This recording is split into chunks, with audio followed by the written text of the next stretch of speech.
नमस्कार दोस्तों, स्वागत है आपका अनुपमा एस अकेडमी में। इससे पिछले वीडियोस में हम मौर्योत्तर काल के बाद की राजनीतिक घटनाओं को देख चुके हैं। किस प्रकार से भारत में इंडो ग्रीक हमले होते हैं या हम कहें जो मध्य एशिया के हमले हैं भारत में, वह किस प्रकार से होते हैं, उन सबको हम डिटेल से देख चुके हैं। आज की इस वीडियो में हम देखेंगे जो दक्षिण भारत का क्षेत्र है वहां पर इतिहास का प्रारंभ किस प्रकार से होता है और जो संगम युग है जिसकी चर्चाएं हमको दक्षिण भारत के इतिहास में सबसे ज्यादा मिलती हैं वह क्या है और उससे संबंधित जो चीजें हैं उनको हम देखेंगे। तो मैं अनुपम तिवारी स्वागत करता हूं आपका अपने इस YouTube चैनल पर। आइए जानते हैं दक्षिण भारत के आरंभिक राज्य व्यवस्थाओं के बारे में। तो जब हम दक्षिण भारत के इतिहास को जानने की कोशिश करते हैं तो इनके इतिहास का जो सबसे पहला स्रोत या हमको सबसे ऑथेंटिक स्रोत मिलता है वह इनका संगम साहित्य है। संगम साहित्यों के विषय में अगर आप देखें तो इनकी बैठकें होंगी और उनके बाद ग्रंथों का निर्माण किया जाएगा। जैसे उत्तर भारत में आप बौद्ध धर्म की, जैन धर्म की बैठकें देख रहे थे, कुछ उसी तरह की बैठकें संगम साहित्य से रिलेटेड भी आपको मिलेगी और उनके बाद ग्रंथों का निर्माण किया जाएगा जो हमको उस समय काल की राजनीतिक, आर्थिक और सामाजिक व्यवस्था का विवरण देंगी। तो देखिए संगम में क्या है, यह एक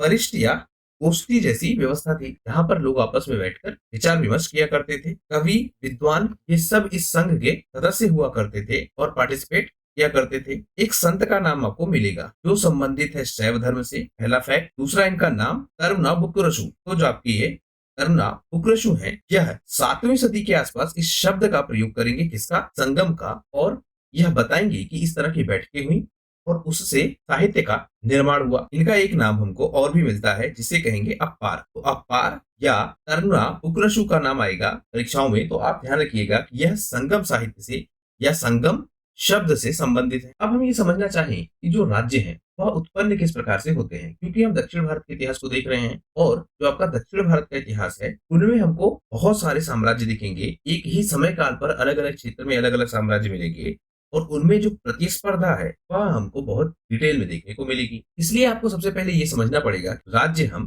कहेंगे किस। तो अगर हम राज्यों की उत्पत्ति का सिद्धांत देखें तो हमको सबसे पहले ये समझना होगा कि राज्यों की उत्पत्ति होती कैसे है और समाज पर उनका प्रभाव क्या पड़ता है। तो जब हम देखते हैं अधिशेष उत्पादन, जैसा हमने उत्तर भारत में देखा, तो अधिशेष उत्पादन के बाद इस पे होगा अधिकार का द्वंद। मतलब जब सरप्लस प्रोडक्शन होगा तो उस सरप्लस प्रोडक्शन पे किसका अधिकार हो, इसी को लेके द्वंद होगा और वहां हम राजनीतिक व्यवस्था की स्थापना देख रहे थे। इसी क्रम में हम देखेंगे कि जो आपका दक्षिण भारत है वहां पर होगा व्यापार का विकास और वह व्यापार आपको रोमन साम्राज्य से भी मिल रहा है। हमने देखा था इंडो ग्रीक भारत में आ रहे थे और रोम का सारा सोना भारत में चला आ रहा था, जिसपे आपको इतिहासकार चिंतित भी दिखते हैं। तो अब जब व्यापार के माध्यम से धनराशि पहुंच रही है इन क्षेत्रों में तो वहां पर नगरों का विकास होगा और उनका क्षेत्र विस्तृत होता हुआ हमको मिलेगा। जब इन नगरों का विकास होगा तो उससे संसाधनों में वृद्धि होगी और जनसंख्या लगातार बढ़ रही थी उस समय, तो संसाधनों पर जो कंट्रोल करने की चाहत है वह हमको दिखेगी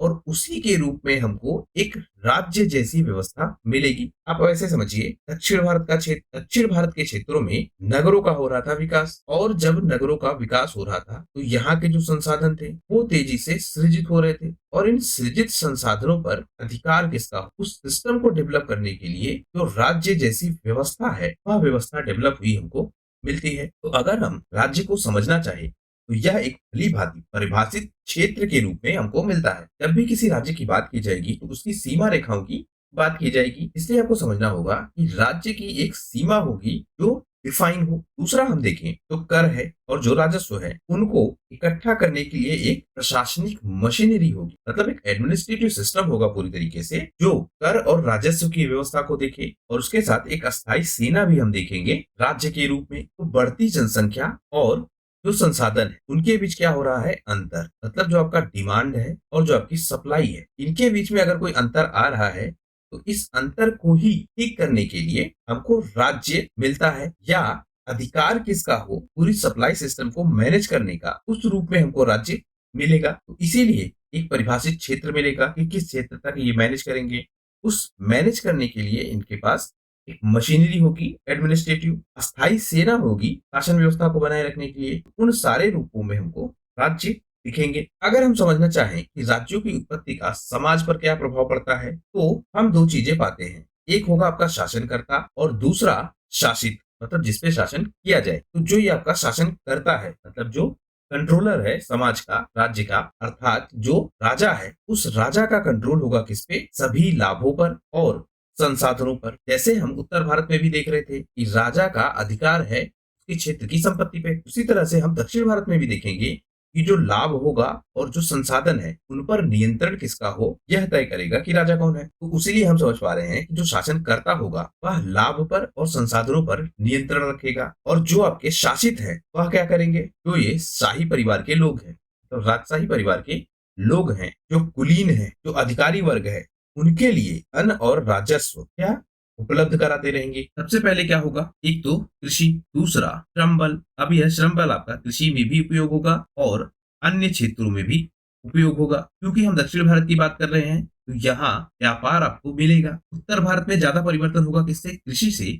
और दक्षिण भारत में ज्यादा परिवर्तन मिलेगा आपको व्यापार से। अब जब यह श्रम बल है जो कृषि में भी और व्यापार में भी या उसके अलावा जो क्षेत्र हैं उनको विकसित करने के लिए काम कर रहा है, मतलब उत्पादन के लिए ये लोग काम कर रहे हैं। और जब यह उत्पादन के लिए काम करेंगे तो ये प्रोडक्ट उत्पादित करेंगे या सर्विसेज उत्पादित करेंगे। तो जो ये उत्पादित प्रोडक्ट हैं या फिर सर्विसेज हैं, उस प्रोडक्ट और सर्विसेज पे अधिकार किसका होगा? राजा का, अपने स्टार्टिंग फेज। और आसान भाषा में आप समझिए, कोई भी राज्य होगा उस राज्य की सीमा होगी और वह सीमा इसी राजा के अंडर होगी। उस पूरी सीमा में जो भी उत्पादन हो वह राजा के हमको नियंत्रण में मिलेगी, अर्थात राजा ये डिसाइड करेगा कि इसका डिस्ट्रीब्यूशन किस प्रकार से हो। तो इसीलिए हम समझ पा रहे हैं कि जो आपका शाही परिवार है यह अधिकार रखता है और जो आपका शासित वर्ग है यह उपलब्ध कराता है संसाधनों को। दूसरी 6 शताब्दी बीसीई का काल है, अर्थात सेकेंड बीसी का काल है। और जो ताम्रपाषाण कालीन बस्तियां हैं वह हमको दक्कन के क्षेत्र में विकसित हुई मिलती हैं। इसी के साथ जो प्रथम 6 शताब्दी का काल आएगा या फर्स्ट बीसी का काल आएगा, उस समय क्या होगा? लोहे का प्रयोग इन क्षेत्रों में बढ़ जाएगा और जो जातियां हैं स्थानीय वह पूर्वी दक्कन पर अपना अधिकार कर लेंगी। ग्रामीण बस्तियां बसेंगी और उन ग्रामीण बस्तियों में हमको कबीलाई लोग मिलेंगे और यह कबीलाई लोग हमको महाकाव्यों में और पुराणों में भी मिलेंगे। जैसे आंध्र, सबर, कुलीन, इन सब का जिक्र आरंभिक संस्कृत साहित्य में हमको मिलेगा जो महाकाव्य और पुराणों के रूप में सृजित किए गए हैं। तो इनमें यह बताया गया है कि दक्कन के क्षेत्र में हमको ऐसी जनजातियां मिलती हैं या कबीलाई जातियां हमको मिलती हैं। अब यहाँ आप एक चीज समझिए, जैसे हमने देखा था उत्तर भारत में हमने बहुत डिटेल से समझा था कि लोहा आता है और लोहे के बाद एक बड़ा साम्राज्य हमको मौर्य साम्राज्य के रूप में मिलता है। इसी तरह से जब हम दक्षिण भारत में देखेंगे तो दक्षिण भारत में आपको क्या दिखेगा? एक तो यहाँ सभ्यता का विकास हमको थोड़ा लेट मिलेगा उत्तर भारत के कंपैरिजन में, क्योंकि आप उत्तर भारत में समझिए यहाँ लोहा ज्यादा प्रारंभिक अवस्था में हमको मिलता है। जो साक्ष्य हमको मिल रहे हैं उसके हिसाब से, ऐसा नहीं दक्षिण भारत में नहीं मिला है, पर उत्तर भारत में हमको साक्ष्य जल्दी मिले हैं। तो उत्तर भारत में लोहा मिला। अब इस लोहे से उत्तर भारत में क्या हो रहा था? कृषि हो रहा था और कृषि से अधिशेष उत्पादन हो रहा था। उसी पे नियंत्रण के लिए राजा हमको दिख रहा था। यही चीज जब हम दक्षिण भारत में देखते हैं तो यहाँ लोहे का प्रयोग हमको दिखेगा और इन्हीं के साथ हमको कबीलाई बस्तियां विकसित होती हुई मिलेंगी। बाद में यही कबीलाई बस्तियां आपको मिलेंगी बड़े स्तर पर और धीरे धीरे कन्वर्ट हो जाएंगी किसके रूप में? राजा के रूप में। जब आप बेसिक कबीलाई बस्तियां देखेंगे तो यह ज्यादातर मिलेंगी आपको किसी एक वंश से, मतलब मान लेते हैं 10 लोग हैं इसी परिवार के, वह एक साथ रह रहे हैं और उन्होंने क्या तय कर लिया कि एक व्यक्ति उनका क्या है? मुखिया है। अब यह मुखिया कौन होगा? जो ज्यादा क्या हो? ताकतवर हो, अर्थात सुरक्षा प्रदान कर पाए और उत्पादन में पार्टिसिपेट कर पाए। अब जब ये मुखिया आपका हो गया, यह उस पूरे परिवार की शासन व्यवस्था को, उसकी प्रशासनिक व्यवस्था को और आर्थिक व्यवस्था को, ऐसे आप समझिए सामाजिक व्यवस्था, आर्थिक व्यवस्था और राजनीतिक व्यवस्था, इन सबको यह मुखिया कंट्रोल करेगा बेसिक लेवल पे। जैसे सामाजिक व्यवस्था मतलब कैसे उस परिवार के लोग रहेंगे, आर्थिक व्यवस्था का मतलब कैसे संसाधन आएंगे उस परिवार में या भरण पोषण किस प्रकार से होगा उस परिवार का, राजनीतिक व्यवस्था मतलब किस सदस्य को कितने अधिकार है, वह सब कुछ यह मुखिया तय करता था। अब यही परिवार आपका बढ़ के हो जाएगा 100 लोगों का और उसके बाद भी यह मुखिया आपको मिलेगा। अब उसका कंट्रोल क्या हो जाएगा? 100 लोगों पर। अब जब 100 लोगों पे कंट्रोल होगा तो क्षेत्र भी इसका बढ़ेगा। पहले हो सकता है किसी छोटे क्षेत्र पर शासन कर रहा हो, फिर वह बड़े क्षेत्र पर शासन करेगा और यहाँ से हमको कबीलाई शक्ति के रूप में जनजातियां मिलती हैं। जब यह कबीलाई शक्तियां हमको मिलेंगी एक बड़े क्षेत्र पर शासन करते तो इनमें अधिकार के लिए द्वंद्व होगा और वह द्वंद्व धीरे धीरे एक बड़े द्वंद्व में परिवर्तित होगा और साम्राज्य की जो रूपरेखा है वह पूरी तरीके से तय होगी। जब हम अशोक के शिलालेख देखते हैं तो उनमें भी हमको दक्कन के क्षेत्र में जो जनजातियां हैं वह हमको मिलती हैं। तो आप देखिए उत्तर भारत के साहित्य में हमको चाहे वो प्रारंभिक महाकाव्य हो या पुराण हो और जो अशोक के शिलालेख है उन सब में हमको यह उल्लेख मिलता है कि किस प्रकार से दक्षिण भारत के प्रारंभिक स्तर पर समाज चल रहा था या राजनीतिक व्यवस्था स्थापित हो रही थी। दक्कन के क्षेत्र में हम जब परिवर्तन की प्रक्रिया का आरंभ देखते हैं या हम ये समझना चाहे इस प्रक्रिया के थ्रू दक्षिण भारत में इतिहास का आरंभ हुआ है तो हम देखते हैं मौर्यों का प्रसार। मौर्य साम्राज्य एक बड़े क्षेत्र पर अपना शासन स्थापित करता है और दक्कन के कुछ क्षेत्रों पर भी हमको मौर्यों का अधिकार दिखता है, क्योंकि आपके जो ये दक्कन के क्षेत्र हैं यह खनिज संसाधनों से हमको भरे हुए मिलते हैं। और मौर्य साम्राज्य क्या करता था, दक्कन के इन क्षेत्रों से खनिज संसाधनों का उपभोग करता था, उनको इस्तेमाल करता था अपने साम्राज्य को सशक्त बनाने की। तो मौर्य साम्राज्य के साथ ही हम देख पाते हैं इस दक्कन के क्षेत्र का उपभोग मौर्य साम्राज्य के द्वारा किया जा रहा था। जो आधुनिक कर्नाटक का क्षेत्र है, जो आंध्र प्रदेश का क्षेत्र है, यहाँ पर हमको बहुत सारी खानें मिलती हैं जो सोने, हीरे और रत्नों को उत्पन्न करती हैं या अपने आप में स्टोर किए हैं। इनका उपभोग हमको मगध का जो साम्राज्य है या हम कहें जो मौर्य साम्राज्य है वह करता हुआ दिखेगा। तो मगध का क्षेत्र या मौर्य साम्राज्य दक्षिण भारत के संसाधनों का उपभोग करता है या हम समझ पा रहे हैं। इन्हीं मार्गों पर मतलब उत्तर भारत से दक्षिण भारत के बीच जो यह ट्रांसफर हो रहा है उनके लिए हमको कई मार्ग विकसित मिलेंगे।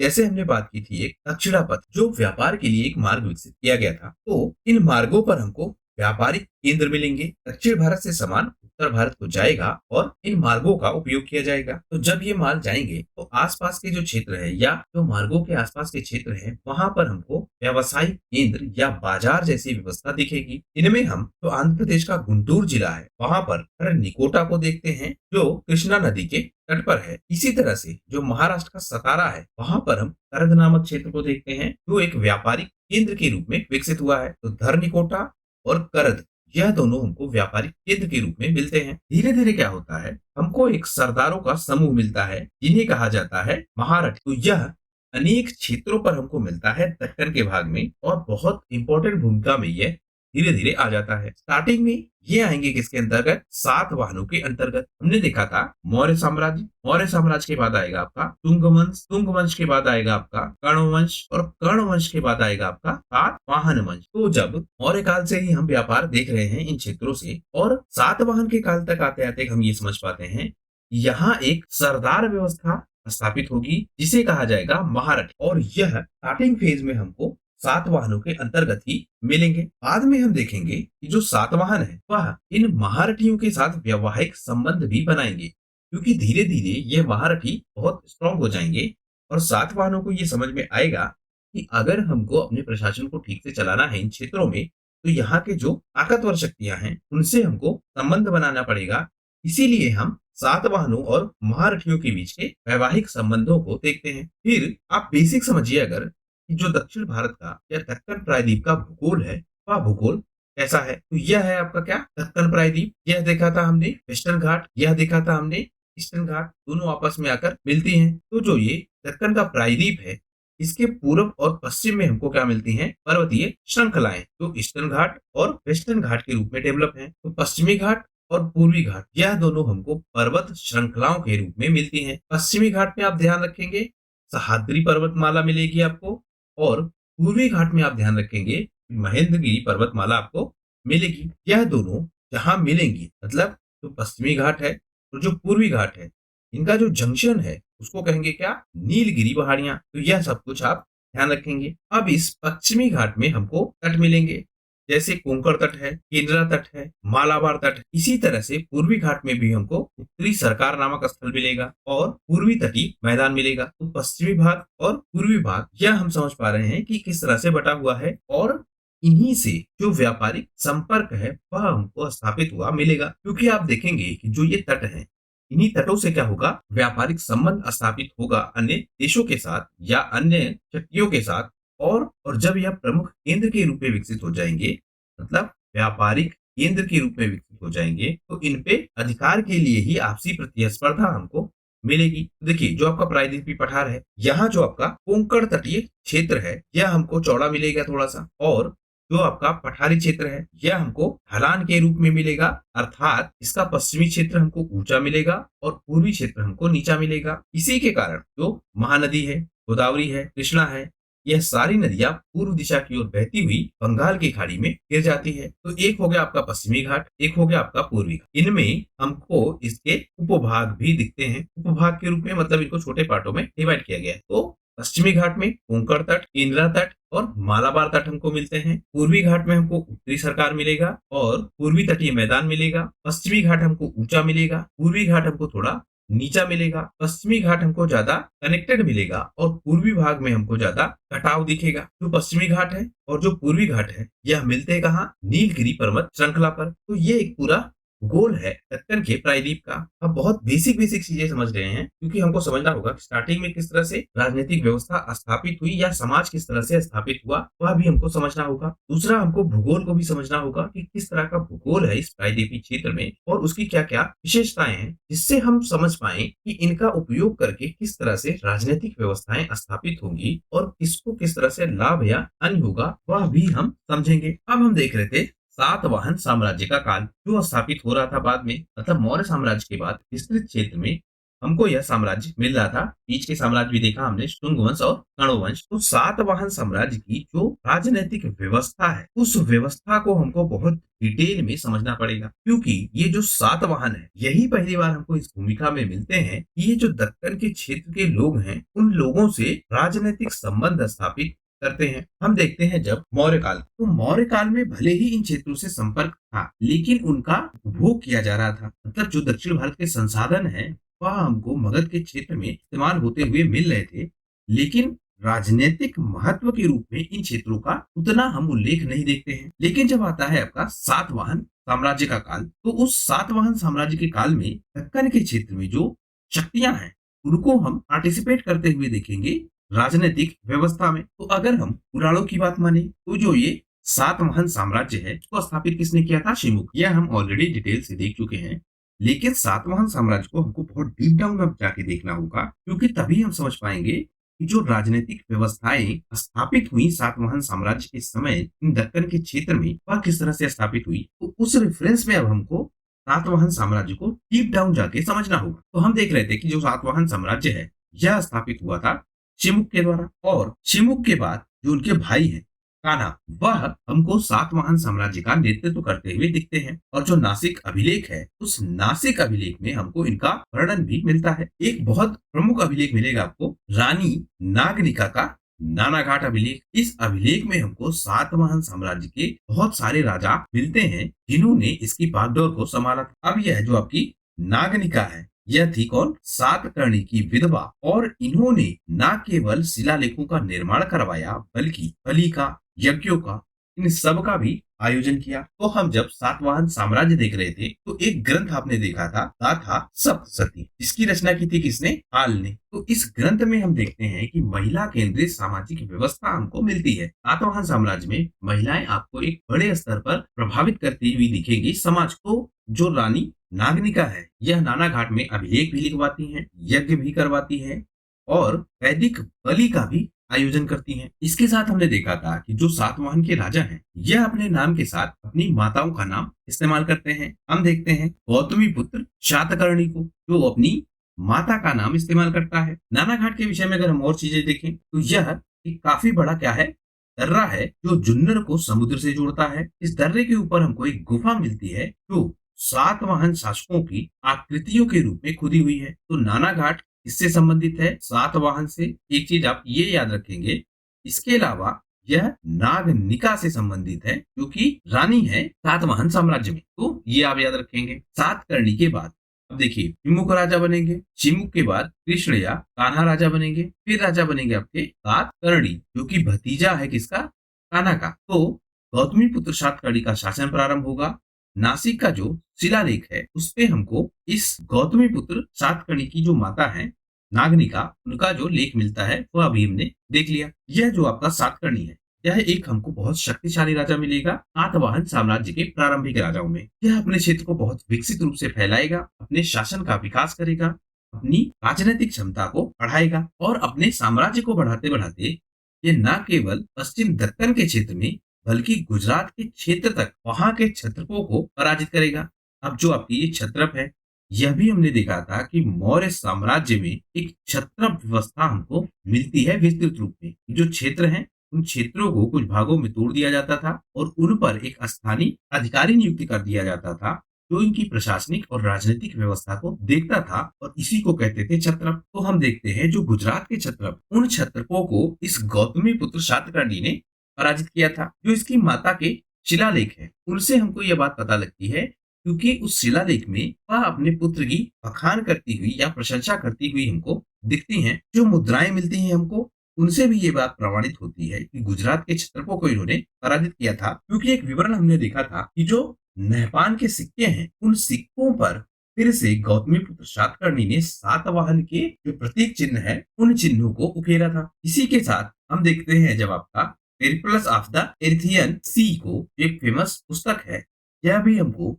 सातवाहन साम्राज्य और क्षत्रपों के मध्य चलने वाले संघर्ष के विषय में बताते हैं। और ये कहते हैं कि यह संघर्ष इतना ज्यादा था कि इनके कारण मुंबई के पास एक बंदरगाह है, जहां पर ग्रीक ठहरे हुए थे, उनको कौच स्थित बंदरगाह तक चले जाना पड़ा। तो इन दोनों के बीच संघर्ष हमको पेरिप्लस ऑफ द एथियन सी नामक पुस्तक में भी मिलता है। और इसका कारण क्या है? जो विदेशी व्यापार है, अब उस विदेशी व्यापार पर अधिकार किसका हो, इसी को लेकर यह द्वंद चल रहा है। क्योंकि जब आप गुजरात के क्षेत्र को देखेंगे, तो यह व्यापारिक बस्ती के रूप में या एक प्रमुख बंदरगाह के रूप में हमको विकसित हुआ मिलेगा। अब इन पर अधिकार का मतलब जो यूनान से हो रहा व्यापार है, उस व्यापार पर कंट्रोल करना है, या हम कहें जो मध्य एशिया से पूरा व्यापार हो रहा है, उस व्यापार पर नियंत्रण किसका होगा, वह यह गुजरात का बंदरगाह तय करेगा। तो इस बंदरगाह पे नियंत्रण किसका हो, इसी को लेके हमको सातकर्णी और गुजरात के क्षत्रप आपस में लड़ते हुए दिखते हैं। गौतमी पुत्र सातकर्णी के बाद हम देखते हैं तो एक शासक मिलता है हमको पुलमावी के नाम से। इसने भी क्या किया, अपनी शक्ति का फैलाव किया और पूर्वी दक्कन तक अधिकार कर लिया। जो आपको मिल रहा था सातकर्णी पहले स्टेज पर या तीसरे राजा के रूप में, उसने क्या किया था, पश्चिमी दक्कन तक अधिकार किया। अब जो आपका ये गौतमी पुत्र सातकर्णी है, यह मिलता है हमको 23वें राजा के रूप। ये क्या करेगा, पूर्वी दक्कन तक अधिकार करेगा। और पहली बार जो सातवाहन साम्राज्य के लेख हैं, वह हमको पश्चिमी दक्कन से बाहर अर्थात अमरावती में मिलते हैं। तो गौतमी पुत्र सातकर्णी के जो अभिलेख हैं, वह हमको अमरावती के क्षेत्र में मिलते हैं। और पहली बार इनका पूर्वी दक्कन पर भी अधिकार होता है। फिर आता है आपका यज्ञ श्री सातकर्णी, जिसको कई जगह यजन श्री सातकर्णी भी कहते हैं। यह हमको सबसे अंतिम महत्वपूर्ण शासक मिलता है सातवाहन साम्राज्य का। और इसके बाद इस साम्राज्य का क्या हो जाएगा, विघटन हो जाएगा इनके उत्तराधिकारियों के बीच। इसी की एक शाखा हमको मिलेगी कहाँ, आंध्र के क्षेत्र। तो हमने बहुत ब्रीफ में ये समझ लिया कि जो सातवाहन साम्राज्य है, उसके कौन कौन से राजा किस प्रकार से शासन करते हैं और उनकी नीतियां क्या है इस दक्कन के क्षेत्र को लेके। हमने सातवाहन साम्राज्य को बहुत डिटेल में किया हुआ है, जिसका एक वीडियो आपको इसी प्लेलिस्ट में मिल जाएगा। तो आप चाहे तो देख सकते हैं कि किस तरह से कौन राजा कब बना, वो सब कुछ हमने एक्सप्लेन किया हुआ है। यहाँ हम बिल्कुल शॉर्ट में ये समझना चाह रहे हैं कि कौन कौन से राजा आते हैं और उनकी किस प्रकार की नीतियां हैं इस दक्कन के क्षेत्र को लेके। तो हम सिक्के भी देखते हैं जो हमको सातवाहन साम्राज्य में मिलते हैं। इन सिक्कों में हमको द्विभाषा दिखती है, जिनमें जो राजा का नाम है वह मिलेगा हमको प्राकृत भाषा में, और दक्षिणी किसी भाषा का इसमें उपयोग किया गया है, या दक्षिण भारत की किसी भाषा का उपयोग किया गया है इन सातवाहन के सिक्कों में। तो सातवाहन साम्राज्य ने जो दक्षिण भारत का क्षेत्र है, उसको सबसे पहली बार राजनीतिक रूप से महत्व दिया। लेकिन जो ये सिक्के हैं जिनमें किसी दक्षिणी भाषा में लिखा गया है, वह भाषा कौन सी है, इसको लेकर विरोध है। कुछ लोग मानते हैं कि तमिल भाषा है और कुछ लोग मानते हैं कि यह तेलुगु भाषा है। तो तेलुगु या तमिल दोनों में से कोई एक दक्षिणी भाषा हमको सातवाहन साम्राज्य के सिक्कों पर मिलती है। इसी के साथ हम देखते हैं तो उड़ीसा का क्षेत्र है, जो क्षेत्र है आपका पूर्वी भारत। तो पूर्वी भारत के क्षेत्र, वहां पर मिलते हैं आपको खारवेल शासक। इन खारवेल शासकों से सातवाहन साम्राज्य का संघर्ष हमको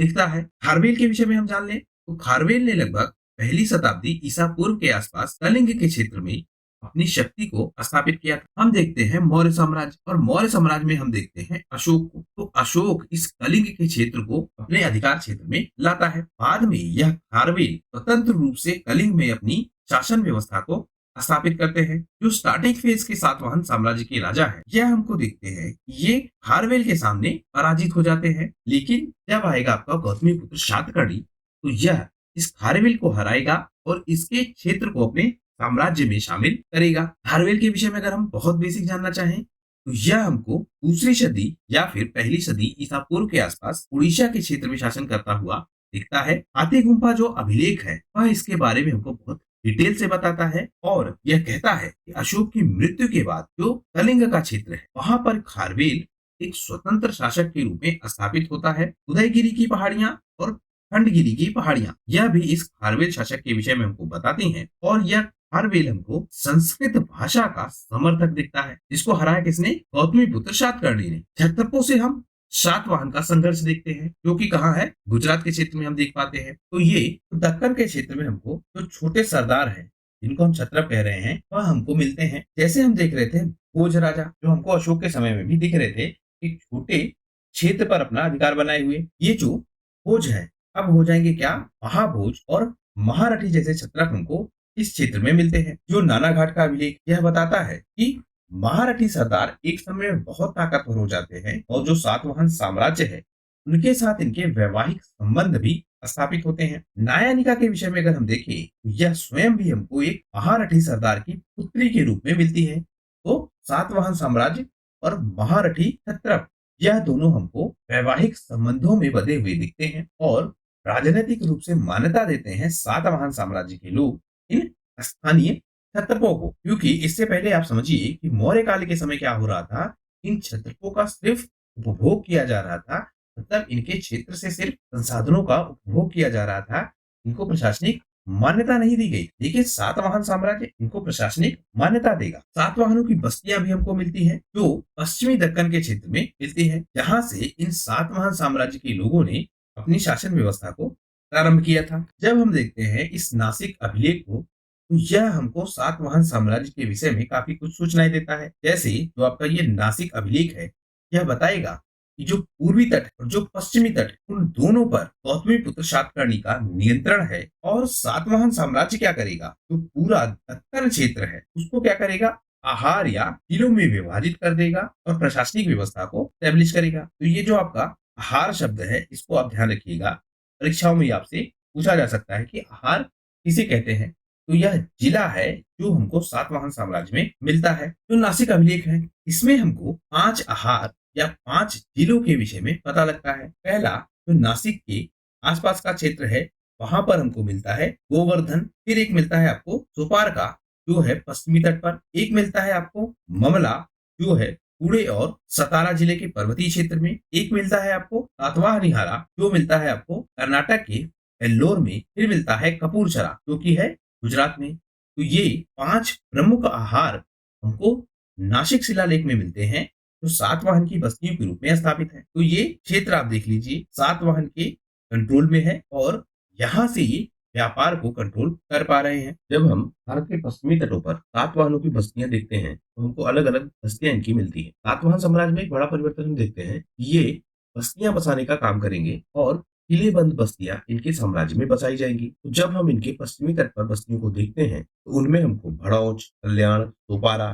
चौल, कोंकण इन सारे बंदरगाहों के पास एक श्रृंखला के रूप में बस्तियां मिलती हैं। जो आपकी पुस्तक है पेरिप्लस ऑफ द एरिथ्रियन सी, इस पुस्तक में भी आपको ऐसे व्यापारिक मार्गों की जानकारी मिलती है जो इन क्षेत्रों से कनेक्ट होते थे। कैम्बे की खाड़ी में सोच की ओर जाने वाले ऐसे रास्तों का चित्रण इस ग्रंथ में हमको मिलता है और ये बताते हैं कि इनसे ट्रांसपोर्टेशन का काम किया जाता था। इसी कारणवश जो जिले के शाही मछुआरे थे वो इन जहाजों को स्वयं चलाकर बंदरगाह के अंदर ले जाते थे और क्षत्रप और सातवाहनों के बीच जो समुद्री व्यापार पर युद्ध हुआ या जो कहे समुद्री व्यापार पर एकाधिकार को लेकर युद्ध हुए वो हम पीछे देख चुके हैं, जिनमें सातवाहन ज्यादा सक्षम साबित होते हैं। तो ये सारी स्थिति बंदरगाहों को लेकर बन रही है। दूसरा, जब हम सातवाहनों की समुद्र तटों से दूर स्थित बस्तियों को देखते हैं तो वहां भी हमको किलेबंदी दिखेगी। जैसे ये बस्तियां हमको कार्ले की 30 किलोमीटर परिधि के अंतर्गत जुन्नर व नासिक के आसपास मिलती है और बाद में दक्षिण क्षेत्र में यह कृष्णा के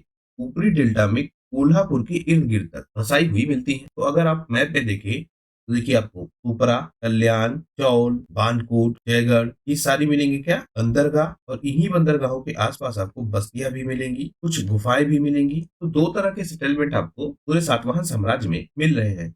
एक जो समुद्र तट है उनके किनारे, दूसरा जो आंतरिक क्षेत्र है साम्राज्य का, वहां पर आपको बस्तियां मिल रही हैं। तो जैसे ये आप देखिए, ये सारे क्या है, समुद्र के तट और बंदरगाह, तो इनके किनारे आपको बस्तियां मिलेंगी और आंतरिक क्षेत्र में भी आपको बस्तियां स्थापित होती हुई दिखेंगी। जो आंतरिक क्षेत्र में बस्तियां बसेंगी, इनमें हम देखेंगे कि ये कृषि क्षेत्र के लिए काफी संपन्न होंगी, जिससे जो पश्चिमी तट है अर्थात जो बंदरगाह क्षेत्र है, तो व्यापार के लिए जो कच्चा माल है या ट्रांसपोर्टेशन के लिए जो प्रोडक्ट्स है उसको प्रोवाइड करने में काफी सहायता मिलेगी। तो इस तरह से जो बंदरगाह है और जो आंतरिक क्षेत्र है वह किसी एक शासन व्यवस्था के अंतर्गत हो, तभी व्यापार को अच्छे से चलाया जा सकता था। यही काम करेंगे सातवाहन साम्राज्य के लोग या इनके राजा, कि इसको एक शासन व्यवस्था के अंतर्गत लाएंगे, इनकी सुरक्षा का ध्यान रखेंगे और व्यापार को विकसित करने में काफी योगदान देंगे। और हम देखेंगे कि इनकी जो बस्तियां हैं यह आंध्र के केंद्रों तक, मतलब जो आंध्र प्रदेश है वर्तमान में, वहां तक भी हमको दिखती है। इसमें हमको नाम मिलता है पैठन का। ये जो पैठन का क्षेत्र है यह गोदावरी नदी के इर्द गिर्द लगभग 4 किलोमीटर क्षेत्र में फैला हुआ है। कपास उत्पादन हमको इनके क्षेत्र में काफी विकसित दिखता है। स्पेशली जो टेर नामक स्थान है दक्कन का, वहां पर कपास उत्पादन काफी अच्छी किस्म का दिखता है और इससे भी व्यापार विकसित होता है पश्चिम के साथ। जो लकड़ी के परिकोटे हैं, रंगन वाले बर्तन हैं, ये सब भी व्यापारिक उत्पाद के रूप में इस्तेमाल हो रहे थे।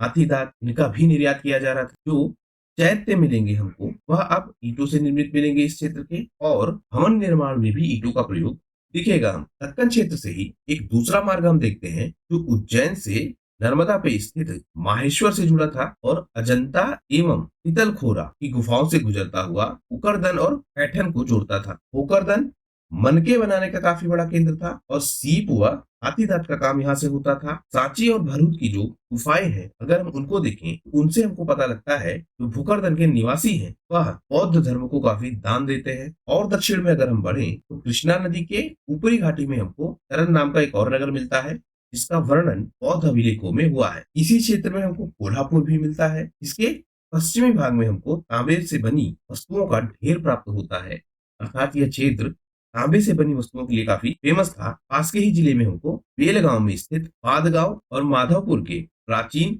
स्थल है, जो ये बताते हैं कि यह बेलगांव का एक उपनगर था। की खुदाई में भी हमको बहुत सारे सिक्के और प्राचीन वस्तुएं प्राप्त हुई हैं। अब जो काम होगा कि वह किलेबंद बस्तियों का निर्माण होगा। सातवाहन साम्राज्य के दक्कन क्षेत्र में यह काम आरंभ होता है और ईंटों का प्रयोग किया जाएगा। अब बहुत बड़ी संख्या में इन बस्तियों के साथ फर्शों के मजबूती पर भी काफी ध्यान दिया जाएगा। जो छत होगी उसके निचले भाग को लकड़ी के खंभों के सहारे एवं ऊपर कपड़ों की मदद से बनाया जाएगा। तो अब जो भवन निर्माण होगा सातवाहन साम्राज्य में वह पहले के काल से ज्यादा मजबूत होगा, क्योंकि हम मौर्य काल में देख रहे थे कि लकड़ी का प्रयोग ज्यादा विस्तृत स्तर पर होता है। लेकिन जब हम आते हैं सातवाहन साम्राज्य, तो यहाँ पर हमको ईंट का प्रयोग काफी विस्तृत मात्रा में मिलता है। जो इनकी प्रशासनिक व्यवस्था है वह हम अगर देखें तो हमको समझ में आता है कि यह मौर्य साम्राज्य की तुलना में काफी सरल मिलता है। मौर्य साम्राज्य काफी कॉम्प्लिकेटेड व्यवस्था के साथ चल रहा था। हमने जो इनका स्ट्रक्चर देखा था पूरा, यहाँ पर ये बहुत ग्राउंड लेवल से लेकर बहुत टॉप लेवल तक ऑफिसर नियुक्त करते हैं और उनके द्वारा पूरी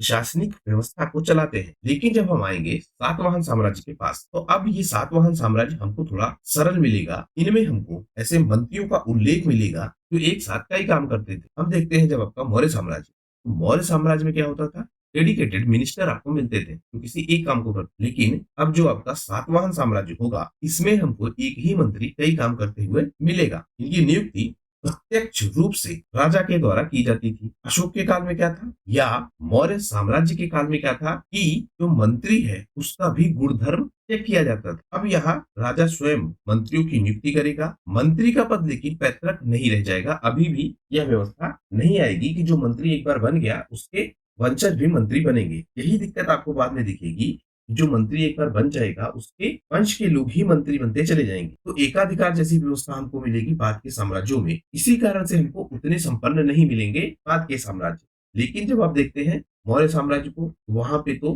कायदा टेस्ट होता था मंत्रियों का, उसके बाद उनकी नियुक्ति होती थी। तो चेक किया जाता था कि उनमें आचार व्यवहार, जो उनके एथिकल वैल्यूज हैं वो सब क्या है, तब नियुक्ति होती थी। अब यहाँ राजा स्वयं मंत्रियों की नियुक्ति करेगा, लेकिन उनकी जो उसको योग्य लगेंगे। पैतृक नहीं रहेगा अभी भी मंत्री का पद। कर राजस्व, भूदान, यह हमको बड़ी संख्या में दिखते हैं और जो आपका ये भूदान वाली व्यवस्था है, यही हमको सातवाहन साम्राज्य में सबसे खास दिखती है, क्योंकि ये कर मुक्त प्लस आपका प्रशासन मुक्त दोनों रूपों में हमको मिलेगा कि अब जो भूदान दिए जाएंगे वह कर से भी मुक्त होंगे और प्रशासनिक नियंत्रण से भी हमको मुक्त मिलेंगे। जो व्यापार है और जो कृषि उत्पाद है, उन दोनों से साम्राज्य को राजस्व की प्राप्ति होती है, क्योंकि आप देखते हैं इस समय जो मध्य एशिया का व्यापार है वह व्यापार काफी तेजी से होता है और इस साम्राज्य को शक्तिशाली बनाता है। इनकी सामाजिक व्यवस्था के विषय में अगर हम देखें तो वहां हमको ज्ञान मिलता है मनुस्मृति से, तो बहुत डिटेल में बताती है इनकी सामाजिक व्यवस्था के बारे में। जो हमने परिवर्तन देखा था कि माता के नामों का उल्लेख मिलता है शिलालेखों पर भी,